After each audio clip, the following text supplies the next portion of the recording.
அனைவருக்கும் வணக்கம். நம்ம நடா கணிதம் சேனல்ல போட்டித் தேர்வு கணக்குகள் பத்தி பார்த்துட்டு இருக்கோம். அந்த வரிசையில ஒரு உருளையின் ஆரம் குடுத்திருக்காங்க 14 சென்டிமீட்டர், உயரம் குடுத்திருக்காங்க 30 சென்டிமீட்டர். என்ன கேட்கறாங்கன்னா, உருளையின் கன அளவு கேட்கறாங்க.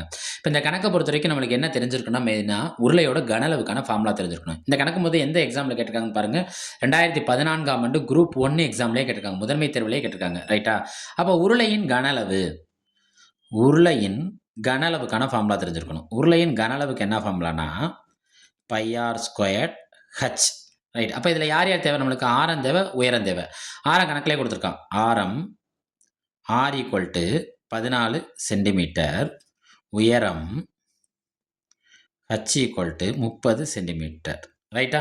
அப்ப உருளையின் கன அளவுக்கு என்ன ஃபார்முலா? பை ஆர் ஸ்கொயர் ஹச்சா? பை என்ன? 22/7. ஆர் ஸ்கொயர்னா ஆரத்தை எத்தனை தடவை பெருக்கணும்? 2 தடவை பெருக்கணும். உயரம் என்ன? 30. ரைட்டா? ஓர் 7 7, 2 7 14. 2 22 எவ்வளோ? 44 பெருக்கல் 3 14 எவ்வளோ?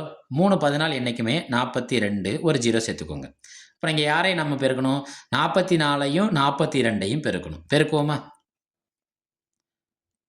2 4 8, 2 4 8, நன்னாங்கு 16, பாக்கி 1, நன்னாங்கு 16, 16 1 17, 16 1 17,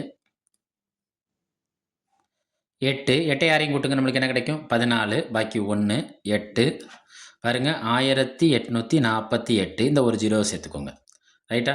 இந்த 18,480ங்கிறது அவங்க கொடுத்துருக்க ஆப்ஷன் எங்கே இருக்குது? பிஏ இருக்குது. நம்ம நடா கணிதம் சேனலை சப்ஸ்கிரைப் பண்ணுங்கள், சப்போர்ட் பண்ணுங்கள், ஃப்ரெண்ட்ஸ் அண்ட் ஃபேமிலிக்கு ஷேர் பண்ணுங்கள். நன்றி.